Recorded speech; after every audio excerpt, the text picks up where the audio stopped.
मैं गंभीर विषय की आज यहां से चर्चा करना चाहता हूं। आप भी मेरी बात को गौर से सुनिए। मेरे देशवासियों, मैं विस्तार से आज आपको एक बात बताना चाहता हूं। ये ऐसा विषय है जिससे सिर्फ यूपी ही नहीं बल्कि पूरा देश प्रभावित होता है। ये विषय है आतंकवाद। पिछले अनेक दशकों से हमारा देश आतंकवाद का कहर झेलता रहा है। जिहादी संगठनों की कुदृष्टि हमारी धरती, हमारी संस्कृति और हम लोगों के पर लगातार वो कुदृष्टि रही है। और आप सभी जानते हैं कि जब आतंकी हमला होता है, आतंकवाद बढ़ता है, तो इसका सबसे ज्यादा नुकसान गरीब को, मध्यम वर्ग को, उन्हीं को उठाना पड़ता है, उन्हीं को निभाना पड़ता है। जब आतंकी हमला होता है तो सामान्य मानवी की जिंदगी प्रभावित होती है, व्यापार कारोबार प्रभावित होता है, पर्यटन ठप पड़ जाता है। आपको याद होगा, एक समय था जब हर कुछ सप्ताह के बाद देश में बड़े बड़े बम धमाके होते थे, सीरियल ब्लास्ट होते थे। साथियों, आपने देखा है, अभी 2 दिन पहले ही अहमदाबाद बम धमाके के दोषियों को सजा मिली है। जो हम भारतीयों को तबाह करना चाहते थे, उन्हें अदालत ने सजा सुनाई है। अनेक आतंकवादियों को फांसी की सजा मिली है। दोस्तों,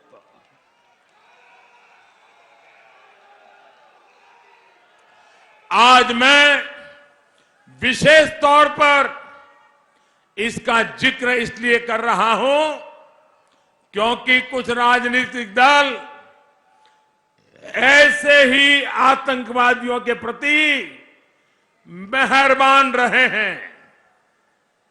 ये राजनीतिक दल वोट बैंक के स्वार्थ में आतंकवाद को लेकर नरमी बरतते रहे हैं। ये देश की सुरक्षा के लिए बहुत खतरे की बात है। इसलिए हर देशवासी को इसके बारे में जानना जरूर चाहिए। लेकिन इन्होंने क्या किया साथियों, इन्होंने क्या किया? यहां समाजवादी पार्टी का जो चुनाव सिंबल है ना, उनका चुनाव का निशान है ना, तो शुरू में जो बम धमाके हुए, वो सारे के सारे बम धमाके उन्होंने बम साइकिल पर रखे हुए थे। आप देखिए, साइकिल पे बम रखे हुए थे और जहां लोग सब्जी वगैरह खरीदने के लिए आते हैं, वहीं साइकिल पार्क करके चले गए थे। और एक समय चारों तरफ ये साइकिलों पर रखे हुए बम धमाके फूटे। मैं हैरान हूं, ये साइकिल को उन्होंने क्यों पसंद किया? यहां उत्तर प्रदेश में साथियों 2006 में काशी में बम धमाका हुआ था। संकट मोचन मंदिर भी धमाका किया गया था। वहां के कैंट रेलवे स्टेशन भी हमला किया गया था। तब यूपी में समाजवादी पार्टी की सरकार थी। जब 2013 में समाजवादी पार्टी की सरकार फिर से सत्ता में आई, तो इन लोगों ने शमीम अहमद नाम के आरोपी पर ये बम धमाका का जो चल रहे थे, मुकदमों को वापस लेने का फैसला लिया था। भाइयों, भाइयों बहनों, क्या ये आपको मंजूर है? जिन्होंने काशी में धमाके किए उनके केस वापस लेने का निर्णय उचित था क्या? ये लोगों को आप कभी भी मौका देंगे तो ये अपनी वारदातें करेंगे कि नहीं करेंगे? ऐसे ही आपको याद होगा 2007 में गोरखपुर में आतंकी हमला हुआ था। 2013 में समाजवादी सरकार ने तारिक कासमी नाम के आरोपी से केस वापस ले लिया था, लेकिन अदालत इसके लिए तैयार नहीं हुई और फिर तारिक को समाजवादी सरकार ने केस विड्रॉ करने का निर्णय कर लिया था। अदालत ने मना किया, केस चला और परिणाम क्या आया? 20 साल की सजा हुई दोस्तों, 20 साल की सजा। उसको वो बचाना चाहते थे। ऐसे ही 2007 में लखनऊ अयोध्या के कोर्ट परिसर में बम धमाके हुए थे। 2013 में समाजवादी सरकार ने फिर आतंकी पर चल रहा मुकदमा वापस ले लिया था, लेकिन इस मामले में भी अदालत ने समाजवादी सरकार की साजिश नहीं चलने दी और आतंकी को आजीवन कारावास की सजा सुनाई। साथियों, आप कल्पना कर सकते हैं, ऐसे ही यूपी में एक दो नहीं बल्कि आतंकी हमलों के 14 मुकदमों में समाजवादी सरकार ने बहुत सारे आतंकवादियों से मुकदमे वापस लेने का फरमान सुना दिया था। क्या आतंकवादियों पर रहम करना ठीक है क्या? आप जरा बताइए, रहम करना ठीक है क्या? आतंकवादियों को बचाने के खेल ठीक है क्या? और आज लिपापोती करने निकले हो। ये लोग विस्फोट कर रहे थे, धमाके कर रहे थे और समाजवादी पार्टी सरकार इन आतंकवादियों पर मुकदमा तक नहीं चलने दे रही थी। आतंकवादियों को केस वापसी का रिटर्न गिफ्ट दिया जा रहा था। इतना ही नहीं, समाजवादी पार्टी और कांग्रेस के नेताओं का रवैया और भी खतरनाक रहा है।